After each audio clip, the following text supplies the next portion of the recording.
Hello. Today we're going to show you a short demo on how to configure and use the EFT Automate SharePoint action to authenticate and upload or download files from a SharePoint online.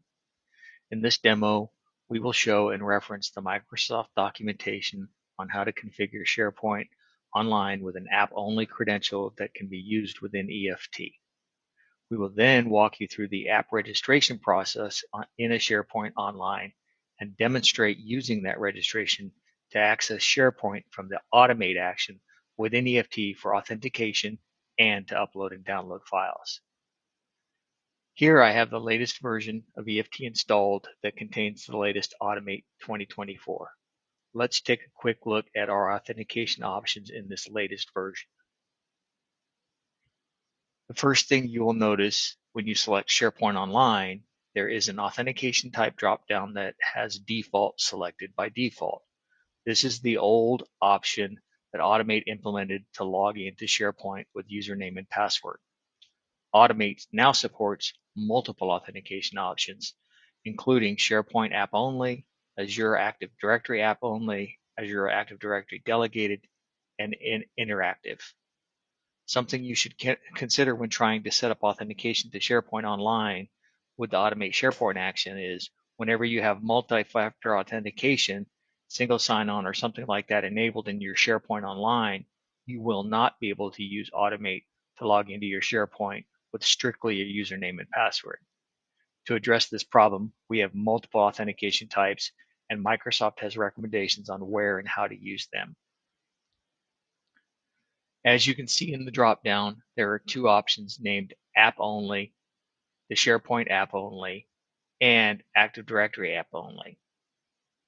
These methods are designed to authenticate into SharePoint as an application with corresponding application permissions and application scopes. And in this case, it's independent from the user, and all changes in SharePoint will be named as a SharePoint application. For example, if you upload new files, create folders, list items, or anything in SharePoint, everywhere the creator or modifier will be shown as a SharePoint application. This is a recommended approach to use when you're planning to use Automate to interact within SharePoint Online within your automation rules. In the case where you're planning to run tasks manually, you have options to use Azure Active Directory Delegated or Interactive Login. These two options will support multi-factor authentication, single sign-on, etc. The drawback of these methods is that they might require your user interaction. When you run tasks, it'll bring up a new window that will require you to manually authenticate in order to actually log into SharePoint. You can then pass through the multi-factor authentication or single sign-on or whatever service you have enabled on your authentication. App-only approaches will bypass this MFA and SSO. In the case of delegated or interactive, you're still going to need to manually process the MFA or single sign-on. Today, I'm going to demonstrate the SharePoint app-only authentication method. This is one of the simplest ways to configure the Automate SharePoint action for use within EFT. When we select the SharePoint app only, it requires us to provide the client ID, client secret, and Azure environment. By default, the Azure environment is set to Azure. There are other options you can select in the cases when your SharePoint environment is hosted somewhere else, such as US government, Azure Germany, or China. Now let's take a look at how to configure the SharePoint app-only authentication and where you can find the documentation on completing this task. Here I have loaded some prerequisite URLs. These will provide you with all the information you need. The first thing is your actual SharePoint homepage. Here I have a dev environment, and this has a tenant called 7ZGIFW. This is just a randomly generated name for this particular Microsoft dev environment. In the case of your site, you're going to need to use your appropriate URL or domain name. Just go to your SharePoint URL.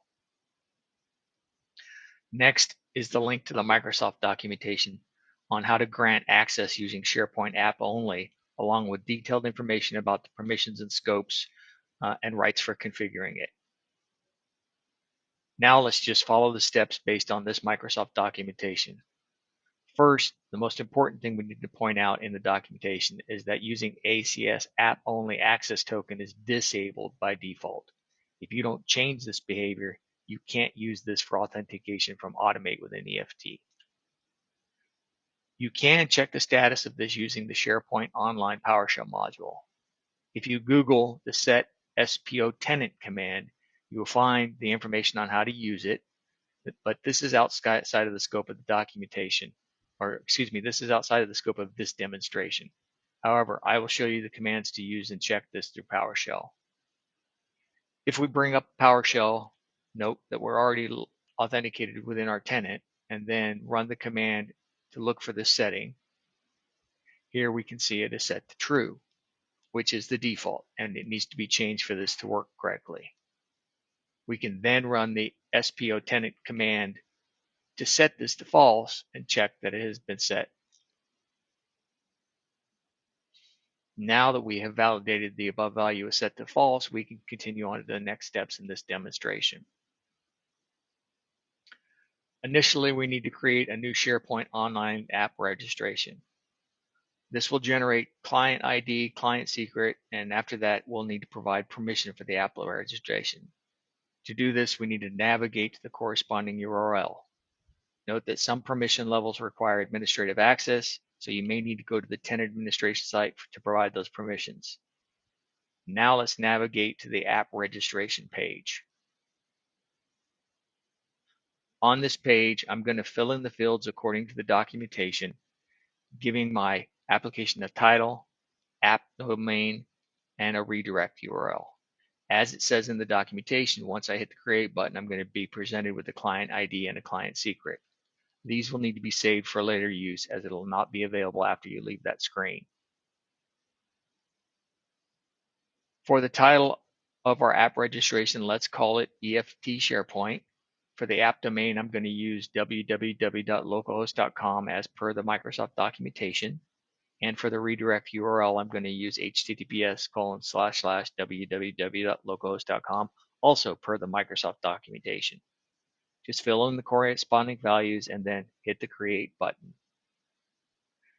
Once that's done, it's going to show that you've successfully created the app registration, and it provides you with your client ID and client secret, which I'm going to record here for later use. So just screen grab it, take a copy of it, and record it someplace. Next, we need to grant permissions to this newly created app registration. And since we're granting tenant scope permissions, we can only do this via the appinv.aspx page on the tenant admin site. To do that, follow the Microsoft documentation, and we need to switch to the appinv URL on the admin site. Here I can provide it the client ID that I'm looking up, which is the one we just created and that we saved. And when I hit the lookup, it's going to find that application and fill in everything except for the permission requisite XML. Here we need to provide the permission requisite XML format that's provided in the Microsoft documentation. There are multiple scopes for permissions and multiple rights, but for this demo, we're going to use the full access. We can just copy this from the documentation. By doing this, the application credentials will have full access to all tenants with full control and permission. Now I can hit create, and after creating it, it'll ask me to trust it so that it has full control of all sites. When I trust it, it's going to proceed to the admin homepage. At this point, we've created the new app registration, and it's available for us to use within the Automate within the EFT engine. Let's go check it. Here we're logged into EFT, and we have created an Automate task where we're going to create a SharePoint session using the newly created app-only credentials, and we can then show that it can upload and download files from our SharePoint site. In the Create SharePoint section action dialog, we're going to fill in the information for our site, our authentication type, and the credentials we just generated with the app we just registered. Once we've done that, we can hit the Run button to validate that the Create session with the new App Only ID is working as expected. Once you've tested that, you're ready to use this session to interact with your SharePoint site. For this demo, we're going to do a quick demonstration on uploading a file and downloading a file. To do that, we add a SharePoint upload action to our task and provide it with information about the file we're going to upload. We're going to switch from the host to the session for the connection to use the session that we established from the previous step. In this example, we're going to use a single file and give it our source and destination file. Before we hit Run, we can show that the file we're going to upload doesn't exist in our SharePoint site.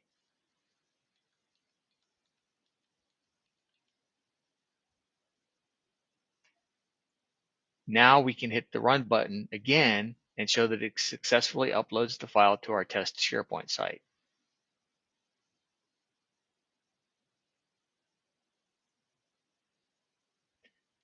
Now we can do the same thing for a download test. We're going to add a download action, give it the appropriate information, and hit the Run button again to show that we can create and download files.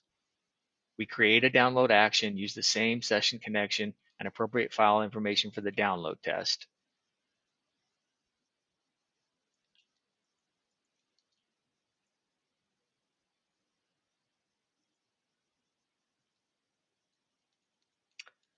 If we look, we see this file doesn't, the download file doesn't exist yet, and we can go back and hit the Run button and then show that the file was actually downloaded.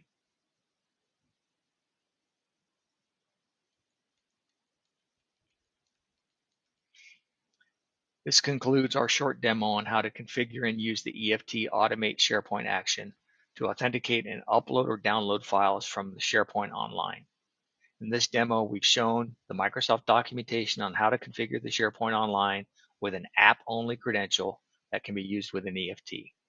We walked through the app registration process in SharePoint and then demonstrated using that registration to access SharePoint from the Automate action with an EFT to authenticate to SharePoint and upload and download files. Thank you.